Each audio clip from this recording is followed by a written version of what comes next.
2024. I died in the rushing waters that destroyed my house.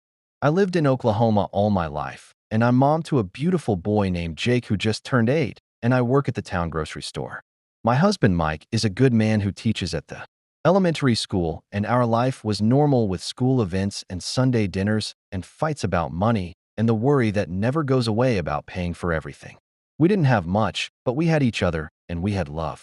I never thought something terrible would happen to me because I was just a regular mom living a quiet life in a small town nobody knows about. The storm had been going for 4 days without stopping, and it wasn't regular rain, but like a wall of water that kept coming and coming. The weather people said it was the worst flood in 50 years, and for us, it was like the world was ending. The river near our street that Jake and I would walk by in the evenings had turned into a wild, angry monster. That day, they told everyone to leave right away, and we were trying to grab things like pictures and Jake's favorite stuffed animal and the papers we needed. The water was already at our feet, then up to our legs, and it was freezing and dirty and smelled like mud and something awful. Mike was trying to get our car going, but the water was rising so fast, and he yelled, "Sarah, we need to go right now." And he was carrying Jake, who was crying with his face pressed against Mike's chest. I was trying to catch our dog buddy and get him in his cage, but then the water came crashing through our front door and knocked me down. I remember how cold it was and how strong, like getting hit by a truck, and I went under the water and everything was brown and full of things floating around, and I couldn't tell where the top was. My chest hurt so bad and I tried to swim, but the water was too powerful, like a giant hand pushing me down, and all I could think about was Jake and his brown eyes. And I prayed, "God, please just keep my boy safe. Please save my baby." And that was my last thought before everything went dark and quiet. The sound of the water was gone, and the pain in my chest was gone, and the fear just stopped, and I felt like I was floating like a leaf in a gentle breeze. I opened my eyes, but I didn't remember closing them, and I wasn't in the water anymore, but somewhere else floating above my house. I could see everything, and the roof was almost covered by muddy water everywhere. And I saw Mike holding onto a tree branch with Jake in his arms, and Mike was screaming my name, and his voice was full of pain that cut through the quiet, and Jake was crying so hard it broke my heart, but I couldn't feel sad. I felt peace like nothing I ever felt before, and it didn't make sense because my family was down there hurting, and I was up here watching and feeling only calm. I tried to yell back to tell them I was okay, but I had no voice and no body, and I was just me, like pure thought. I looked around and everything was gray and misty, but not scary, just still, and I saw other glowing shapes rising from the water all over town, and I knew right away they were souls like me, and we were the ones who didn't make it out. A thought came to me clear as day: so this is death, and there was no fear, just a quiet knowing. Then the gray mist started to move away like a curtain opening, and far away there was a light, but not like the sun or a lamp, but alive, and the light was made of love. And I know that sounds crazy, but that's the only way to say it. The light was pure love like nothing I ever felt, and it was coming toward me, or maybe I was going toward it, and I wanted to be in that light more than anything I ever wanted in my whole life. When I got closer, the light became a person, and it was a man who was tall, but not scary, wearing a simple white robe that seemed to shine with the same light around him.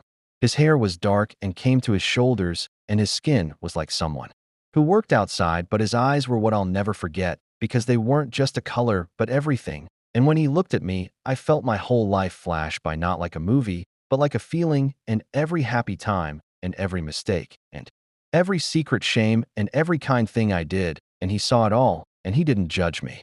There was no anger, just understanding and love so deep and strong it felt like it was fixing every broken part of my soul, and tears came to my eyes even though I had no real eyes to cry with.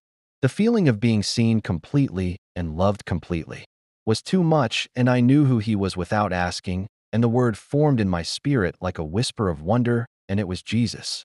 His voice wasn't a sound, but a feeling that grew in my chest, warm and kind, like the most beautiful voice I ever heard. And he said, "Sarah Grace, welcome, and peace be with you." And my name in his voice sounded like music. I couldn't speak and just floated there in his presence, and all the worries of my life, like the bills and the broken washing machine and the silly fight Mike and I had last week, all seemed so small, and nothing mattered but this love, this perfect love that filled everything. He smiled, and the light around him got brighter, but not blinding, just comforting, like home. And I finally thought, I'm dead, aren't I? and he said gently, "Your life on earth is over, but you are more alive now than you have ever been."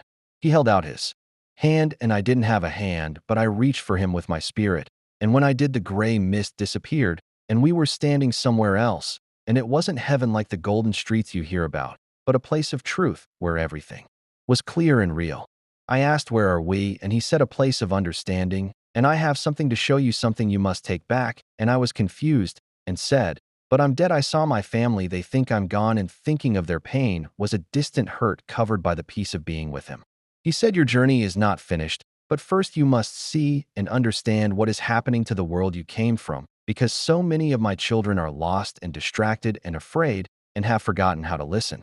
He turned, and the space in front of us changed like looking through a huge window, and I saw America, not a map, but the real country, full of life, with cities and towns and farms all busy with people. But there was a darkness I never noticed before, not physical darkness, but spiritual, like thick, ugly smoke sticking to people and buildings and the land itself. And I saw it swirling around schools and government buildings and even some churches. I whispered, "What is that?" And Jesus said sadly, "It is fear and division and pride and the noise of the world that drowns out my voice, and the enemy has worked hard to build these walls between my children."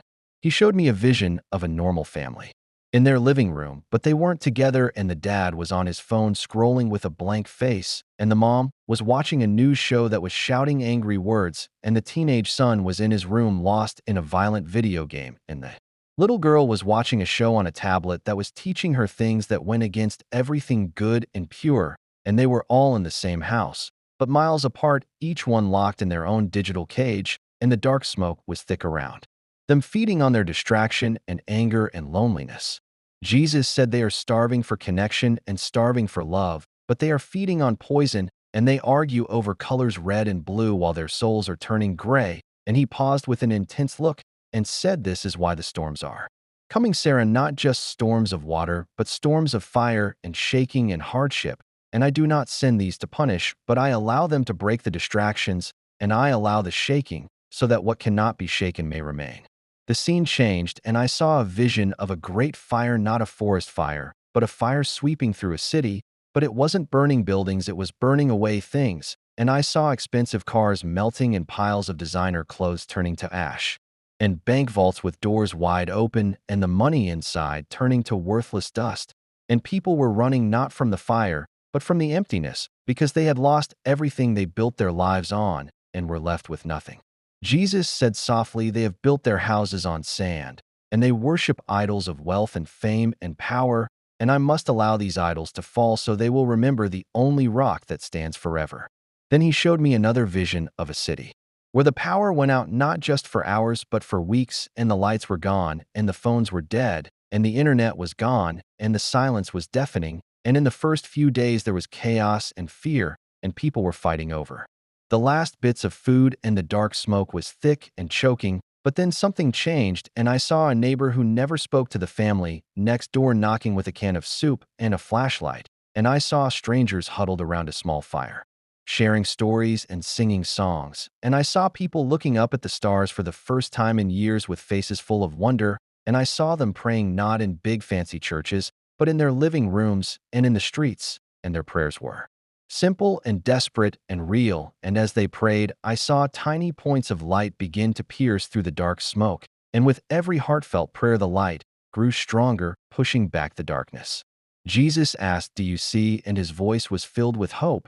And he said, "The enemy's greatest weapon is noise and distraction, because he wants my children to be too busy and too entertained and too angry to hear my call. But in the coming silence, they will have no choice but to listen, and in the hardship they will have no choice but to depend on each other and on me."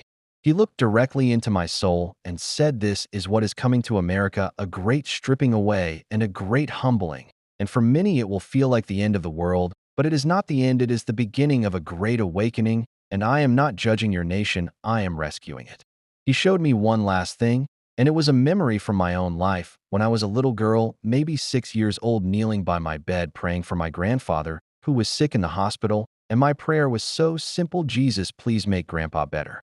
And as I watched this memory, Jesus showed me what was happening in the spiritual realm at that exact moment, and I saw my simple childish prayer rise up like a beautiful golden arrow, and I saw it strike a dark, shadowy creature that was looming over my grandfather's hospital bed, and the creature shrieked and pulled back, and a beam of pure light came down and surrounded my grandfather, and the next day, he made a miraculous recovery, and I had never known. I just thought he got better. Jesus said no prayer is too small, and no word spoken in faith is ever wasted, and you have no idea of the battles you win when you get on your knees, and the enemy wants you to believe your prayers are bouncing off the ceiling, but I want you to know they are shaking the foundations of hell. Tears streamed down my face, and the weight of it all, the beauty and sorrow and hope, was too much to bear, and all I wanted was to stay here with him in this place of perfect love and perfect truth, and the thought of going back to the world of noise and pain and floods was unbearable. I begged him, please let me stay. I don't want to go back. It's too hard down there. I'm tired. And all I could think about was the smell of my grandmother's apple pie and a memory of a simple, safe time, and I just wanted to rest. He looked at me, and his eyes were filled with tenderness that melted my resolve, and he put a hand on my shoulder, and the feeling was like 1,000 warm blankets on a cold night. And he said, my sweet child, your love for your family is a beautiful thing, and it is a reflection of my love for you, but they need you, and Jake needs his mother, and Mike needs his wife, and they cannot hear me right now, but they will be able to hear you.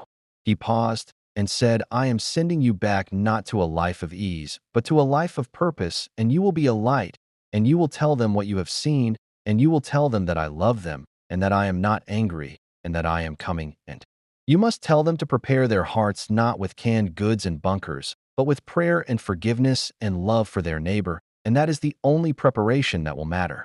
The pain of leaving him was the worst pain I ever felt, like being torn away from the source of all joy, and I cried a deep, sorrowful sob and said, I don't know if I can do it, and he promised, you will not be alone, and I will be with you every step and every word, and now go, and do not be afraid.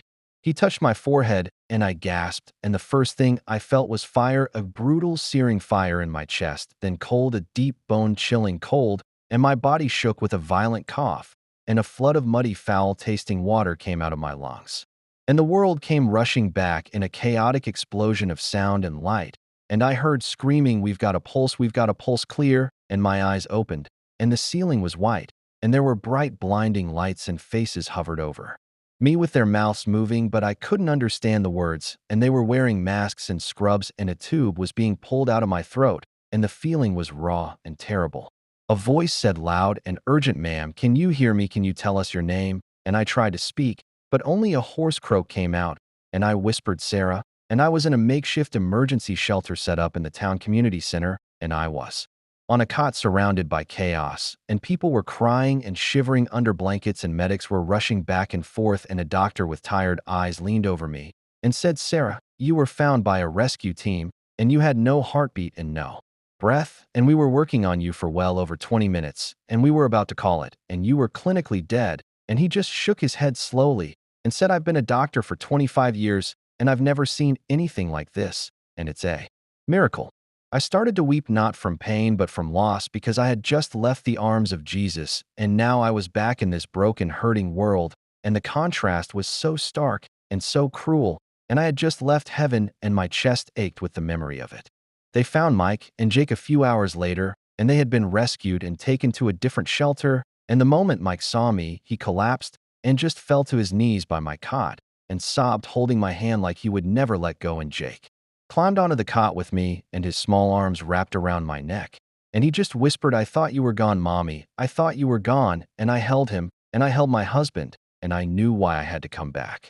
So this is the message he gave me for you, for anyone who is listening, and he sees you in your quiet moments and in your struggles and in your worries about the future, and he is not a distant, angry God, but a loving Father trying to get our attention. And the world's going to get shaken, and things are going to happen that will scare a lot of people, but please do not be afraid, because it's not a punishment, it's a rescue, and it's a wake-up call, and he is stripping away the things that we've put our trust in so that we will finally put our trust in him.